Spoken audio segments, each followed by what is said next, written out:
Today I'm sharing how to add aged clay texture to any boring glass vase. This is an easy way to update your cheap glass or thrifted glass vases into gorgeous faux clay vessels that are selling for hundreds of dollars. This project turned out so good and looks so authentic, they're taking center stage on my coffee table, which I can't wait to share with you. So just let me get set up and I'll be right back.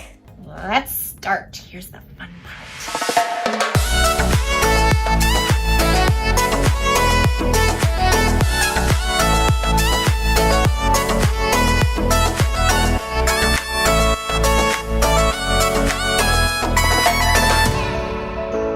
So I found these glass vases and I picked them up from my local thrift store, selling for $4.99 each. I really like the shape and the size, and the ridges in the glass made them interesting as well. I just want to add that this technique that I'll be sharing does not require the glass to be ridged. You can use any plain or boring glass and this will work just as well. I started by priming the glass with Slick Stick, which is a bonding primer. And this step is to ensure that whatever I add to create my texture clay will adhere 100%.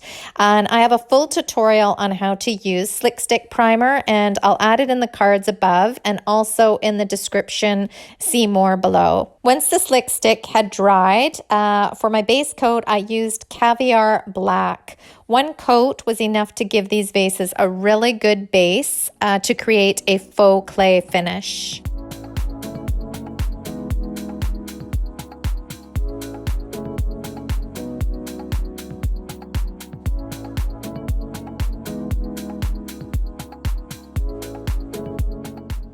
After the Caviar Black base coat dried, I took some brown Dixie Belle mud and rubbed it all over the vase. This was kind of fun, actually.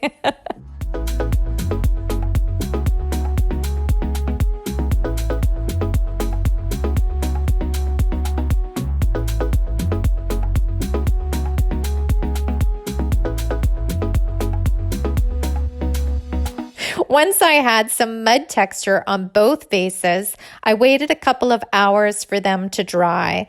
And to speed up the drying process, I used my heat gun. And I just want to add a real quick tip here. If you don't own a heat gun, get one. They are super inexpensive and help with so many tasks, such as removing price tags, pesky stickers, contact paper.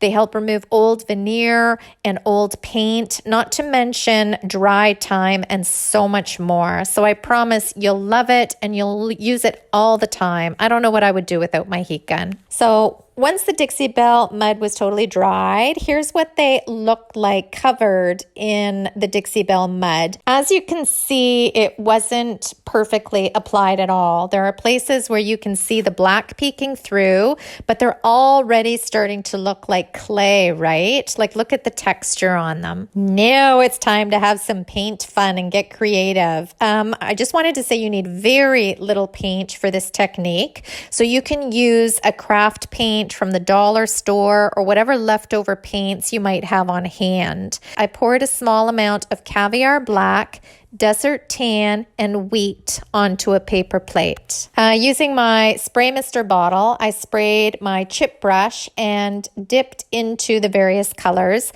and lightly brushed the paint on. If I added too much, I wasn't really worried about it because I just dabbed at it with a shop towel until I liked the look. So there's no right or wrong way of doing this technique. I just kept playing and layering the three paint colors until I liked the way it looked. And you can see how all the layers come together as I'm layering them. The paint doesn't have to go on in any particular order. You just keep playing with it until it's visually pleasing to you. You'll notice that the more paint layers you add, the paint really does start adding a lot of depth and texture.